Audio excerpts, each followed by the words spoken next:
Hello, everyone. Welcome to the 2024 Solidarity Mentorship. This is episode 1. It's going to be a brief introduction, and we're going to do a content overview. And then later in the episode, we're going to be doing doubling basics and CIC basics. But before I go over the content overview, goals for the mentorship, hopefully this is a good place to reference to, especially for the basics, because there's been a lot of incidents where these things have been taught wrong, and we just want to be a good source for the right things, okay? And the list that I have on the screen right now, this should be the best of the basics. So I'll tell you now that anything beyond this point would pretty much be unnecessary outside of these. Like, this is really all you need regarding quarterly theory and cracking correlations in terms of the basics, okay? So in the later episodes after this one, we're going to be going over defining ranges, basics of quarters. So we'll talk about true opens, how to use them. We'll go over how to interpret low time frame to high time frame, which goes into sequences, not just in individual quarters, but in general. So if you're coming over from ICT, you probably have heard, or you've probably learned Power of 3, AMD, and if you've been pattern trading QT, then you probably know AMDX or XAMD, but we're going to be expanding beyond that, going into different sequences and using it as we interpret low time frame to high time frame. So like double manipulation or double distribution or things like that, small things like that. And then after that, we go into basic terminus, which is just identifying targets, draws on liquidity, and how to use them once they're hit to find a new one.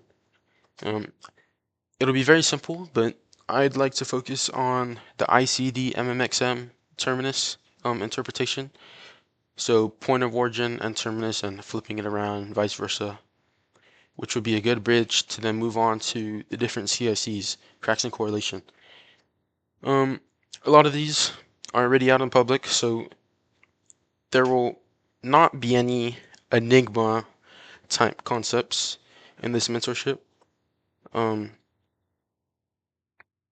At least not that I'll say right now, but we'll be going over SSMT and intermarket. We'll be exploring intermarket briefly. I'm not going to go too deep into that. And then we'll be going over precision swing points with basic TPD logic, which is just individual candle CICs and relative candle CICs. And then we'll end up going into premium and discount divergences, and then eventually divergences with deviations and some examples. And using all of this right here, we'll head into models and executions, which we'll first start off with finding biases on multi-scale timeframes. So from down in a microcycle up to the quarterly year, it'll all be interpreted the exact same. And usually when you find a bias, you go ahead and start looking for your entries. So that'll be next. We're going to look at various entry techniques using everything stated here that I'll be going over in the upcoming episodes. And then last but not least, we'll be doing take profits and stop losses. And it'll be simple things like moving your stop to break even, where to put your stop if you top tick the entire range, things like that. And then the concluding episodes will include 5P examples. I'll throw in some market reviews throughout, like mix in there with these episodes. And then at the end, we'll do an overall mentorship review.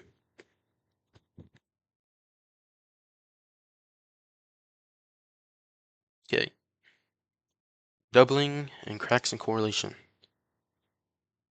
All right, like I said, we won't be spending too long on this. But I wanted to talk about like why you hear doubling a lot, especially when referring to quarterly theory. And this way to put it is that doubling outside of trading is a systematic approach to absolute efficiency. Okay, so you can look at it like cause to effects. Okay, it's an order of events to meet a certain criteria. Okay, and the criteria, like if we go back to trading, that the end result is already predetermined, and in order to find that predetermined move, to know when it happens, that's when we get our signals, which is the cracks and correlations. So doubling, just think cause, effect, cause, crack and correlation, and all the stuff that happened before it, leading up to the final result.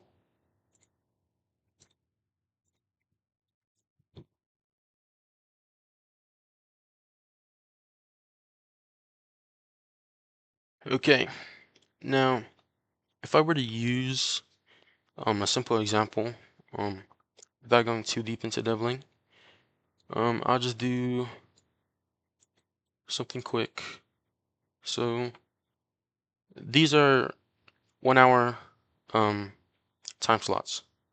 Okay, so everything that happens in here and everything that happens in here, it's all within 1 hour.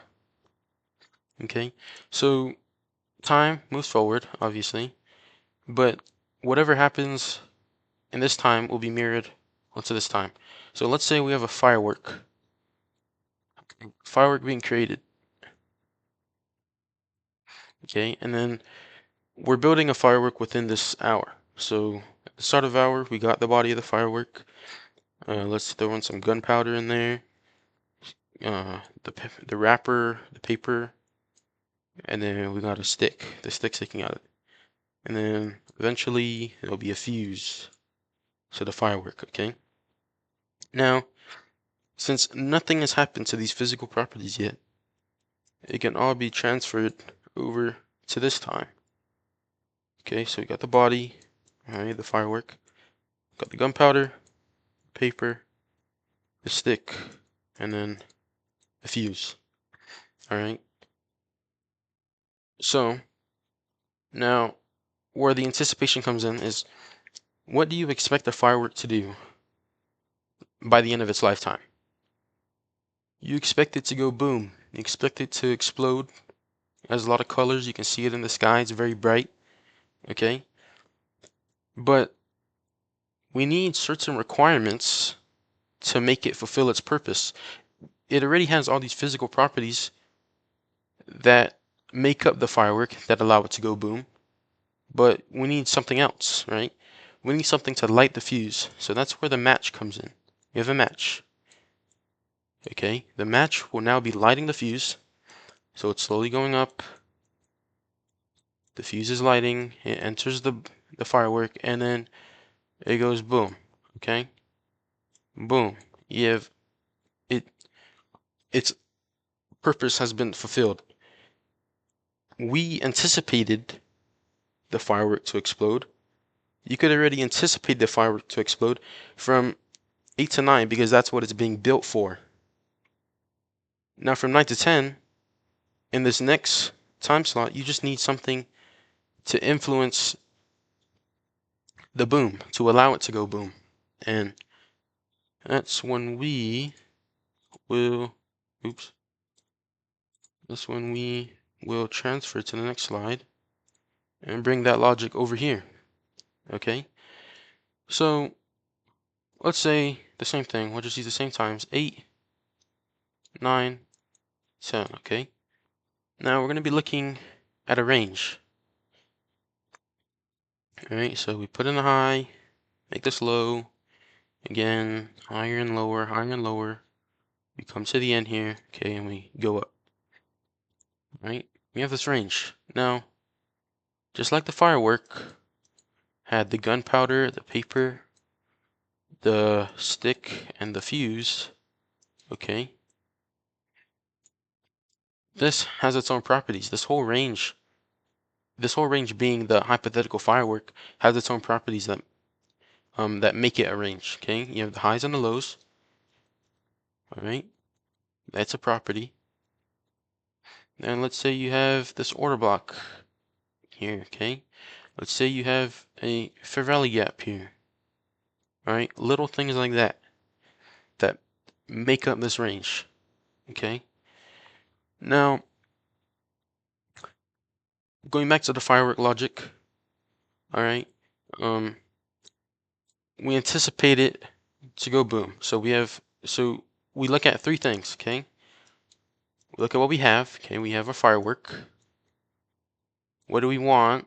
We want it to go boom. Oops, want to go boom. And then what do we need? We need a match to light the fuse. So we got what we have. We need what we want, or we got what we have. We know what we want. We just need something to allow the want. Okay. So in this case, the match again lights the firework, allows it to go boom. We have the have, the want, or we got the have, the want, and the need. Okay, so this is the have, this is the want, and then the match is the need. Same applies to trading when you're anticipating price delivery. Right? So we have our doubling factors. We have our order of events from this hour to that hour. Now we need and we have all our properties, and now we need something that'll signal our ideal price delivery. So from our halves, what do we want? Let's say we want a buy side. Okay, so we have our range. Okay, we have the highs, the lows, fair value gap, order block, everything inside of this range. Now, what do we want? We want buy side to be taken. So we have BSL up here, buy side liquidity. We want BSL. Now, what do we need? Just like a match has nothing to do with the firework. Okay, it's an outside property. It has nothing to do with the firework. The same can be said for cracks and correlation. No matter how big of a price range you're looking at, cracks and correlations will never be physically a part of that price range. Okay, so let's say we come down here. We have SSMT between these 2 hours, all right? So there, the fuse is lit, all right? We're going up, so this is SSMT. Down here, that's what we need. But as you know, sometimes fuses can go out before it goes boom, so you need it to continue. You need to have your confirmations, all right? You go up, oh, we formed a PSP down here. We formed a PSP, okay? And then we have more cracks and correlations. Let's see, we got a SMTF. SMTF here, SMT fill. And then let's say we go further up. We meet this buy side liquidity. We retrace, we reaccumulate, and then we get more SSMT at the lows, and then further delivery up, and then eventually we'll hit buy side. So you have, this is what you have. You have your range. Just as a little recap, what do you want? You want your buy side. But what you need is something outside of these properties to influence its ability to fulfill what it wants, and it wants buy side, just as an example. Okay, so what do we need? It needed SSMT, it needed PSPs, alright, cracks and correlation is what it needed. Alright, it needed cracks and correlation. And that's pretty much it, I guess. Yep, firework logic to trading. Another recap, just real quick. You have your firework, you want it to go boom, and you need a match. Outside factor, inside properties, end result. Okay, same thing with the trading. You need outside properties, cracks and correlation. You have the range, and you want the end result to be buy side.